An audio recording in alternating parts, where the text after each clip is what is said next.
नमस्कार। निशुल्क ज्योतिष परामर्श केंद्र में आप सबका स्वागत है। आज दिनांक 17 दिसंबर 2024 मंगलवार। मेरा मोबाइल नंबर 8005817305। आप लोगों की कोई भी समस्या हो तो आप व्हाट्सएप पर अपना नाम, अपनी समस्या, अपना जन्म स्थान, जन्म समय, जन्म दिनांक लिखकर भेज सकते हैं। आपका नंबर आने पर, समय मिलने पर आपको व्हाट्सएप पर जवाब दे दिया जाएगा। आप लोगों से निवेदन है, कृपया फ़ोन ना करें। जैसे कि हमारी चर्चा पर्पज ऑफ लाइफ, जीवन के उद्देश्य के बारे में चल रही है। आने वाले समय 30 मार्च 2025 को सभी ज्योतिषाचार्य द्वारा, विद्वान योगीचार्य, भविष्य वक्ताओं के द्वारा आप लोगों को बताया जा रहा है कि ये युग परिवर्तन का समय है और इस युग परिवर्तन में सभी को अपनी सोच, अपने विचारों को बदलना होगा। केवल विचारों के आधार पर ही युग परिवर्तन संभव है। जैसा कि हमने जाना, जन्म के समय हमें वर्ण प्राप्त होता है, गण प्राप्त होते हैं। ठीक उसी प्रकार से एक लग्न भी प्राप्त होता है। वह लग्न 1 नंबर से 12 नंबर तक कुछ भी हो सकता है। प्रत्येक राशि लग्न के स्वामी होते हैं। हर लग्न के अलग अलग स्वामी होते हैं। जैसा कि हमने पहले इसके बारे में जाना था, मंगल को 1 नंबर और 8 नंबर दिए गए हैं। शुक्र को 2 नंबर और 7 नंबर दिए गए हैं। बुध को 3 नंबर और 6 नंबर दिए गए हैं। चंद्रमा को 4 नंबर, सूर्य को 5 नंबर, गुरु को 9 और 12 और शनि को 10 और 11 दिया गया है। राहु को 3 नंबर और केतु को 9 नंबर प्राप्त है। इस प्रकार से आपको लग्न में जो नंबर लिखे हुए हैं उससे आप स्वयं को व्यक्तित्व के निर्माण करने में समझ सकते हैं। यदि मंगल का 1 नंबर और 8 नंबर में से कोई आपको प्राप्त है तो इसके भी 2 प्रकार हैं, 2 स्वभाव हैं। क्योंकि 1 नंबर जो कि अग्नि तत्व है और चर स्वभाव है, तो ये धर्म की राशि कहलाती है। और 8 नंबर जो कि मंगल जिसके स्वामी हैं, किंतु ये जल तत्व की है और इसका स्थिर स्वभाव है। तो वही मंगल जो 1 नंबर राशि में अग्नि ऊर्जा को रखता है, तीव्रता को रखता है, उत्तेजना को रखता है और निरंतर गतिमान रहता है, वही मंगल 8 नंबर राशि का स्वामी होते हुए भी उसकी ऊर्जा यहाँ जल में परिवर्तित हो जाती है और स्थिर स्वभाव हो जाता है। अब यदि जल तत्व की 3 राशियाँ जो है 4, 8 और 12, तो आप देखेंगे ये मोक्ष की राशियाँ हैं। चूँकि 8 नंबर हमारे हिमालय को दिखाता है, जो बर्फ़ से ढका हुआ है, जिसके चारों ओर बर्फ़ है, वह पानी जो ऊर्जा की कमी के कारण जम जाता है, बाहर से ठोस कठोर और अंदर से मुलायम होता है, जो ऊर्जा पाकर पिघल जाता है, वह 8 नंबर दिखाता है। इसी प्रकार से बर्फ़ के पिघलने पर जो पानी बहकर नदियों के रूप में निकलता है, वह 4 नंबर राशि को दिखाता है, क्योंकि वह गतिमान है, वह चर स्वभाव का है। और बहते हुए जल को हमारे शास्त्रों के द्वारा, हमारे पूर्वजों के द्वारा हमें गंगा जल का महत्व बताया गया है। बहते जल को सदा ही पवित्र माना गया है, मोक्ष और मुक्ति का कारक माना गया है।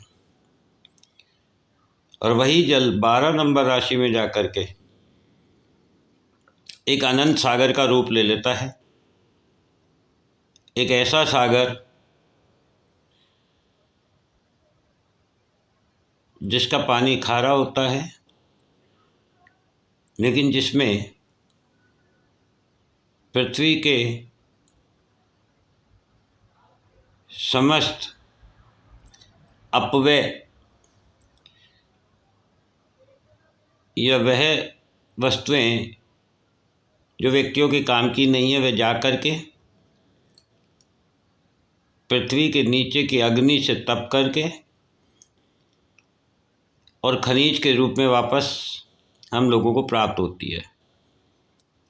इस प्रकार से वह भी मोक्ष की राशि है। और 2 नंबर राशि जिसके स्वामी शुक्र हैं,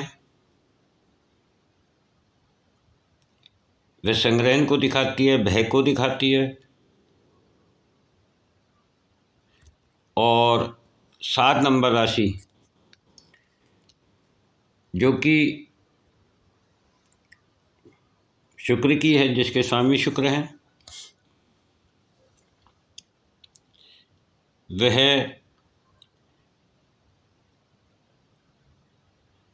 वायु तत्व को दिखाती है। और 2 नंबर राशि भूमि तत्व को दिखाती है। भूमि वह भूमि जो स्थिर है। भूमि के भी 3 प्रकार हैं, 2 नंबर, 6 नंबर और 10 नंबर। ये अर्थ को दिखाती है। 2 नंबर जो स्थिर भूमि है, वह हमारे प्रोडक्शन को दिखाती है। 6 नंबर जो कि द्यू स्वभाव भूमि तत्व है, वह द्यू स्वभाव होने के कारण परिवर्तन को दिखाती है, नई सोच को दिखाती है, नए विचारों को दिखाती है। और 10 नंबर राशि मकर राशि, वह भी भूमि तत्व की है, लेकिन ये चर है, गतिमान है, क्योंकि आप पृथ्वी पर रहकर ही कर्म कर सकते हैं, पराक्रम कर सकते हैं। ये कर्म करने का सौभाग्य, ये पराक्रम करने का सौभाग्य, ये नया सृजन करने का सौभाग्य, बदलाव लाने का सौभाग्य केवल मानव जाति को प्राप्त है। ये ना तो देवताओं को प्राप्त है, न राक्षसों को प्राप्त है। इस प्रकार से ये भूमि तत्व। इसके अलावा 3 नंबर राशि जिसके स्वामी बुध हैं, ये वायु तत्व की है। और बुध भी 2 राशियाँ रखते हैं, एक 3 नंबर और एक 6 नंबर। 3 नंबर वायु तत्व है और 6 नंबर भूमि तत्व है। 3 नंबर द्यू स्वभाव रखता है और 6 नंबर कन्या राशि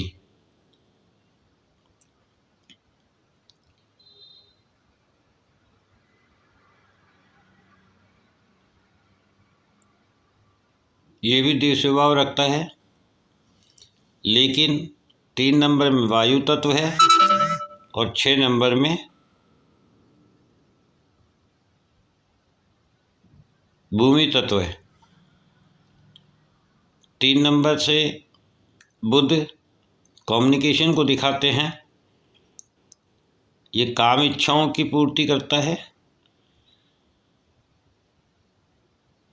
काम इच्छाओं को दिखाता है। काम इच्छाओं को भी 3 राशियां प्राप्त है, 3 नंबर, 7 नंबर और 11 नंबर। ये तीनों राशियां वायु तत्व की होती हैं, लेकिन 3 नंबर जैसे कि वायु तत्व है,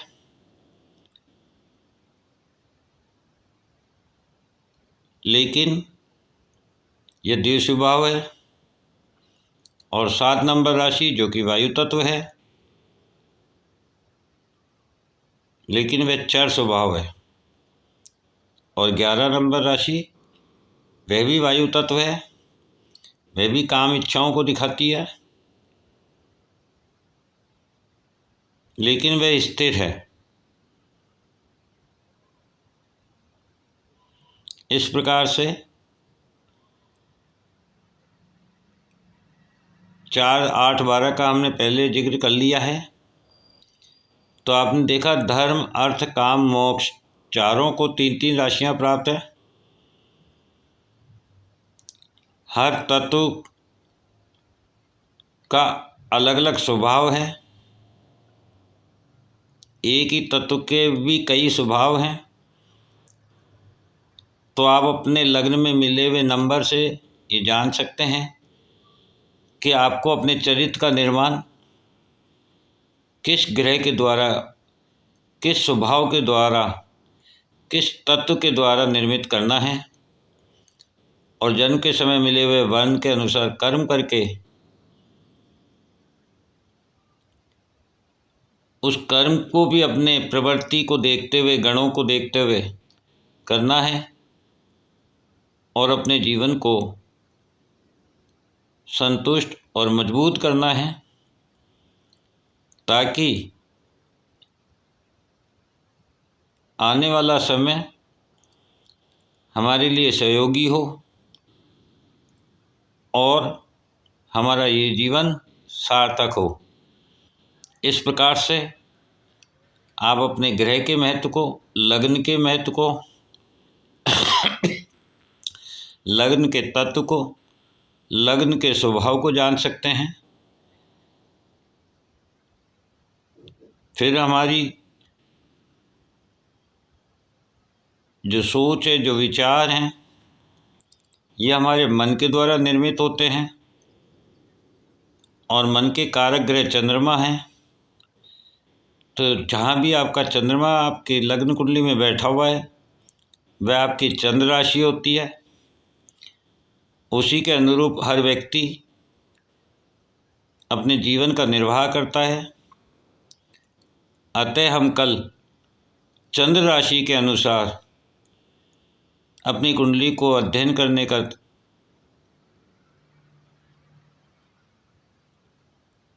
देखेंगे, सीखेंगे, समझेंगे और इस प्रकार से हम स्वयं अपनी कुंडली का अध्ययन कर सकते हैं और अपने जीवन को संतुष्ट और सुरक्षित कर सकते हैं। जय हिंद, जय भारत।